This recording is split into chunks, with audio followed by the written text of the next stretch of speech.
Alright, so I'm down in the greenhouse getting ready to weigh out the sunchokes that I harvested last evening. So right now I got a bucket full in the scales. The scale is 7 pounds, 0.4 ounces. And I know that's right because I zeroed the scale with a bucket on there. So after we fill the bucket up, we'll bring it over here for storage purposes. What we do, and they store pretty good like that, is we'll put a layer of topsoil in the bottom of a tote, right? Just a couple inches thick. Not a whole lot, and we'll just pour these in there. Just dump the sunchokes in.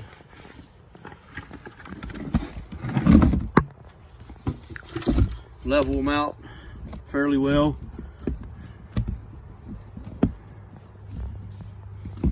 You know, about like so.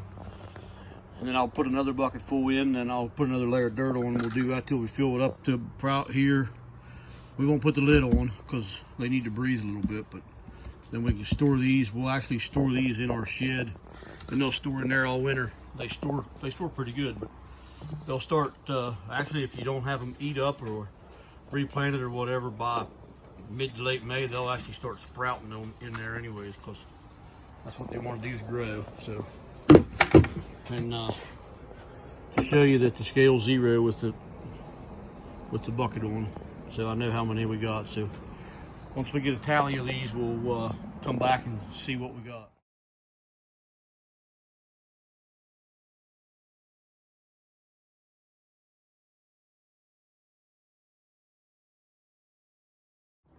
All right, so we filled the first tote up.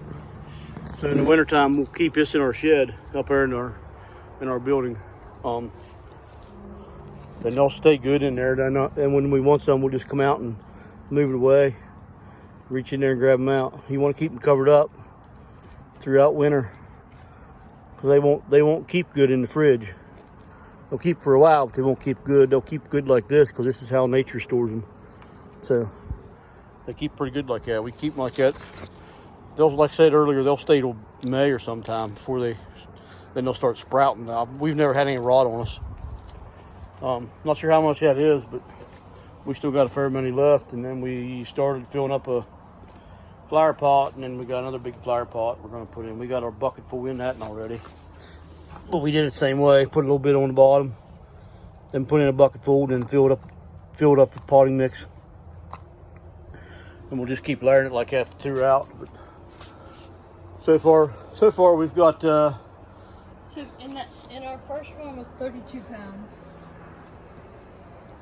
She just said there's 32 pounds in that one. And then we got, I think, 9 pounds in that so far. So, yeah, 41 total so far, and we still got half a wheelbarrow load left. So we've had a pretty good year with them. So we'll come back in a minute. We got the big flower pot filled up. That's 36 pounds in that one. This tote has 32 pounds in it. Still got some left, fair many. You can see bottom of the wheelbarrow now, anyways. We almost forgot we got to plant some. So there's 52 bulbs in there, and it weighs 7 pounds. So those we'll put back in here in a little bit. You can see us plant them, and we'll start to fill that tote up, but we may not fill it all the way. But that's where we are so far. So there we have it. That tote there only got half filled up, that pot. We had that pot and that tote, and then what we're planting for next year. So all in all, we had a pretty good year. We had 96 total pounds. We had 32 in the one tote, 36 in the one flower pot, 21 in the other flower pot, plus the 7 that we're going to plant, 52 tubers. It's a total of 96 pounds. That's pretty good in a 64 square foot. Not sure exactly how many I planted last year. Probably about 50 tubers, I'd guess, somewhere in there. So that's how we store them. We just store them just like that. That in there we'll cover over with topsoil or potting soil. We use potting soil because we have plenty of it here at the nursery. And then we'll just put them in the shed, like I said earlier. And when we want some, we'll just reach in there with our hands and get them. So last year we planted 42 sunchokes, and we harvested 41 pounds. So of the year before, we had 41 pounds. And last fall we put in 42 sunchokes. So this year we're putting in 52. So next year we should get 120 or 30 pounds out of it. Also, too, this whole year we never watered that bed. The only time it got water is when the good Lord put it on there, because we never watered that bed at all year long. So it definitely doesn't mind the dry, because it was hot and dry this summer, extremely dry actually.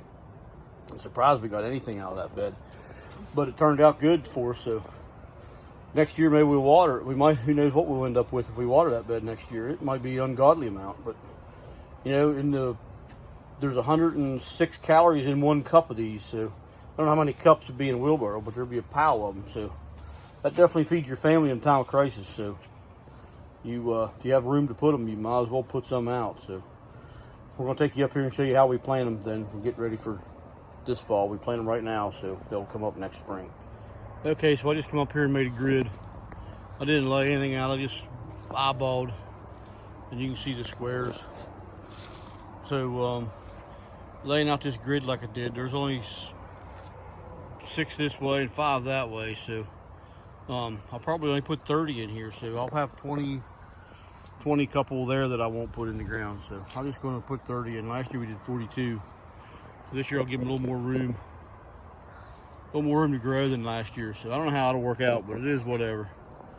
So we'll go from there. We'll see what we end up with come spring. But here, I'll show you how we're going to put these in the ground.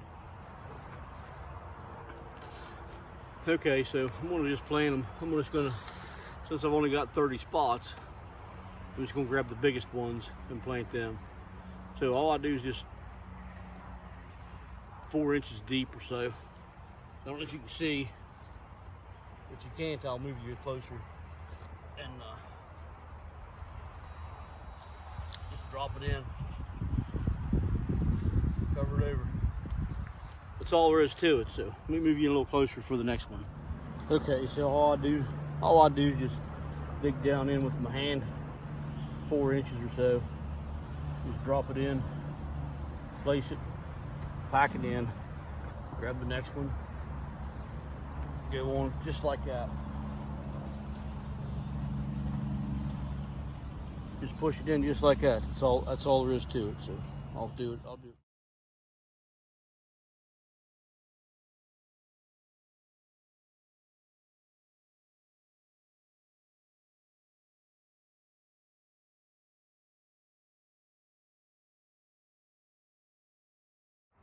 Okay, so I planted them all, and I have this many left out of what I had planned on putting in. So I'm going to then we'll go through and put some more out. Just space them in the middle, just shove them down in. We'll see what we get next year. There's some good ones here. Yeah, we'll see what we end up with.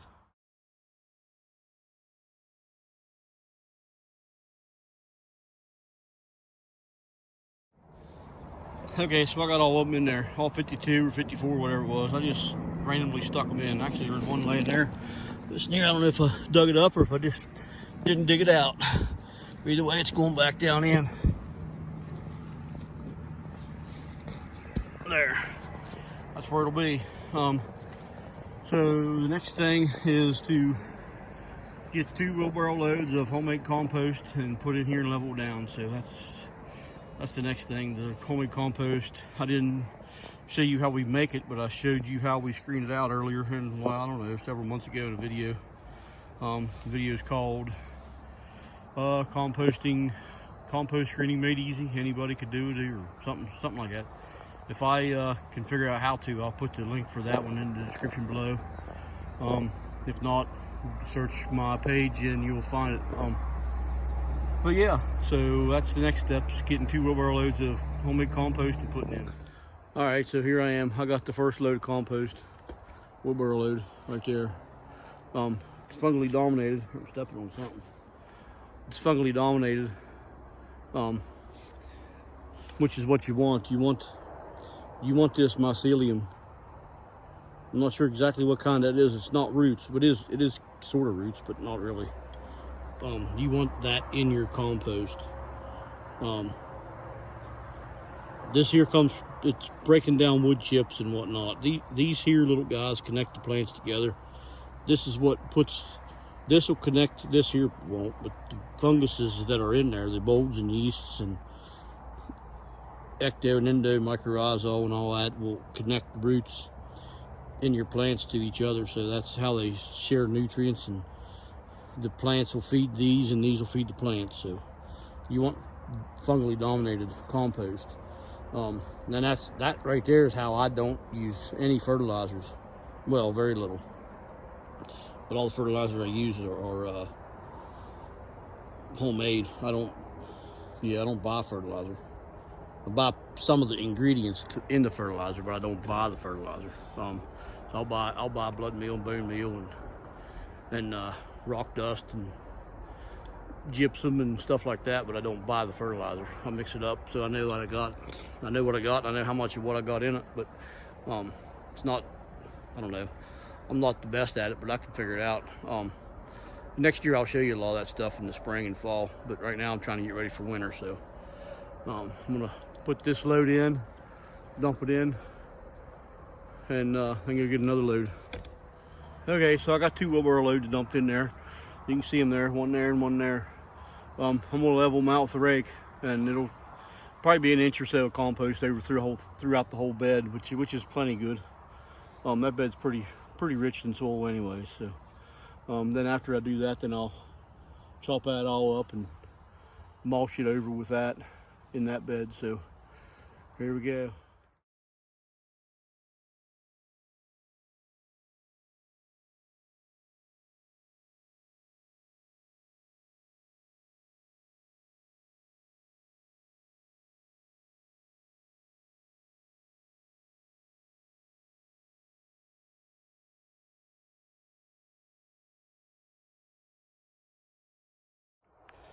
Okay, so I got the compost spread out and chop and drop put on, mulch, which was this year's growth in that bed. So all that stuff came from this bed, so we might as well put it back in this bed.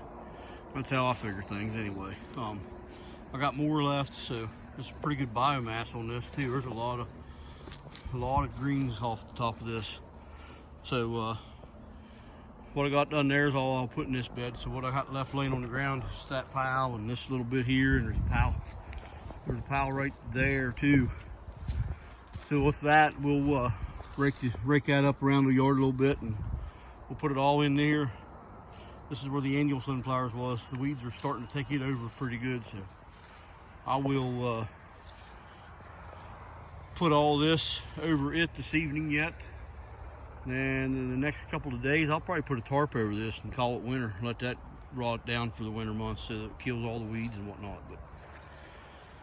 So that's going to be the end of this video. Anybody has any questions or comments on sunflowers, perennial sunflowers or annual sunflowers, sunchokes, Jerusalem artichokes, whatever, please comment below.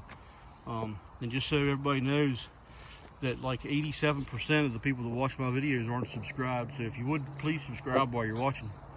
And ring the bell so you get notified the next time I put one out. So it'll help me out, help get the word out. So there you have it. Until we meet again, take care and God bless.